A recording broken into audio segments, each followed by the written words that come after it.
There was a time, not so long ago, in a quiet town nestled between rolling hills, where Daniel believed that love was enough to conquer all. In this town, dreams were as common as the dust on the unpaved roads, but opportunities were as scarce as rain in a dry season. Daniel wasn't lazy, not by a long shot. He was a man of action, a man of effort. But life, in its mysterious ways, had not yet swung open its golden doors for him. He worked with the rising sun and rested long after it set, earning just enough to get by, holding on to a quiet hope that tomorrow would be better. And for a time, by his side, sharing that fragile hope, was Miriam. In the early days of their love, their world was painted with the vibrant colors of possibility. They would sit under the old baobab tree, their hands intertwined, and whisper dreams into the evening air. They spoke of better days, of a house with a garden, of children's laughter echoing through the halls. They spoke of patience, of building a life together, brick by brick, from the ground up. Their love was the foundation, and their shared hope was the mortar holding everything together.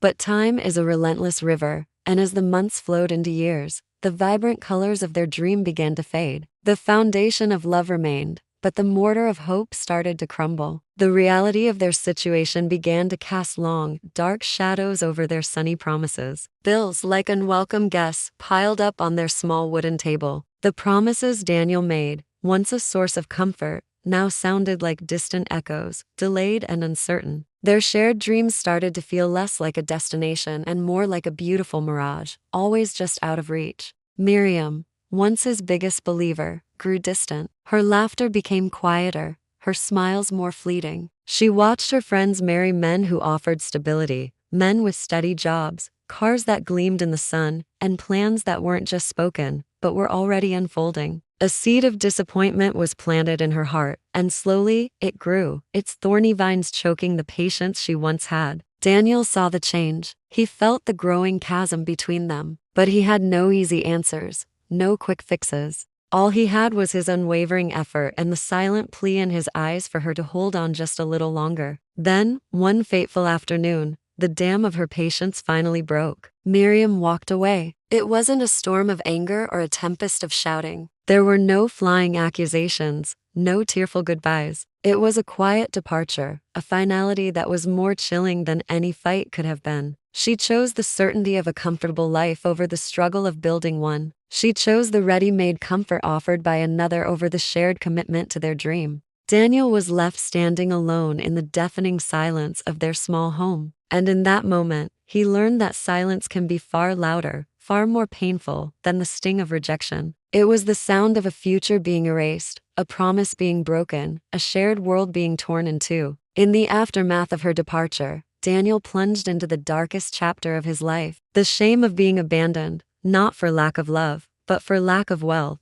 cut deeper than any physical hunger he had ever known. It was a wound to his very soul, a constant reminder of his perceived failure as a man. The town, once a place of community, now felt like a gallery of judging eyes. Friends who had once slapped his back in camaraderie now avoided his gaze, unsure of what to say. The nights grew impossibly long, filled with shadows and whispers of his own inadequacy. He was broken, but in the depths of that brokenness, a tiny, resilient spark refused to be extinguished. Something fundamental shifted within him. He stopped waiting for a lifeline, for a rescue, for a lucky break. He decided to become his own rescuer. Quietly, without fanfare, he began the arduous process of rebuilding himself, piece by painful piece. He started to learn new skills, reading books by candlelight, absorbing knowledge like a parched field absorbs the first rain. He tried new ventures. He failed, and he failed again. But each failure was not an end. It was a lesson. He got back up,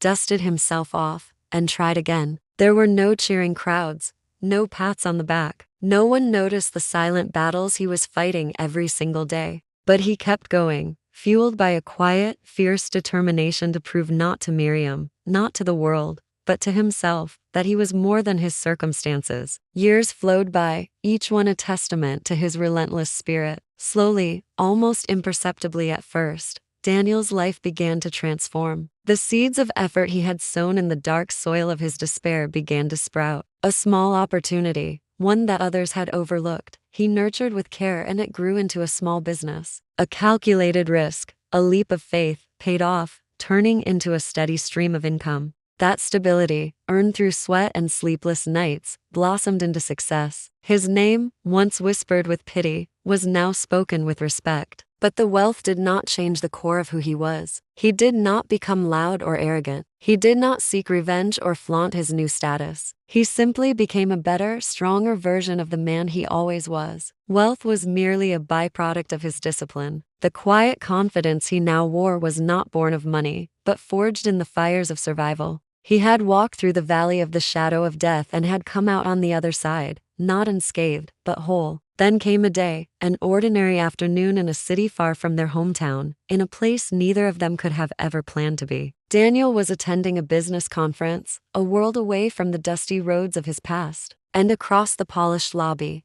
he saw her. He saw Miriam. Time had etched new lines on both their faces, telling stories of the years that had passed between them. She looked different, more polished, but also, there was a weariness in her eyes that wasn't there before. She didn't recognize him at first. He was no longer the boy with worn-out shoes and hopeful eyes. He was a man, calm, composed, grounded in his own strength. But then their eyes met, and in that instant, a flicker of recognition crossed her face, followed by a wave of stunned realization. The man she had left behind, the man she had deemed not good enough, was no longer broken. He was complete. In that moment of recognition, Miriam felt a heavy weight settle in her chest. It wasn't love that she felt, nor was it jealousy in the way one might expect. It was something far more profound, far more painful. It was regret, a deep, aching regret that tasted like ash in her mouth. Her mind flashed back to the young man who had begged for just a little more patience. The man who had promised her they would grow together, who had a vision she couldn't see. The man she did not wait for. The future he had described to her under the baobab tree, the one that had seemed like a fantasy, was now his reality.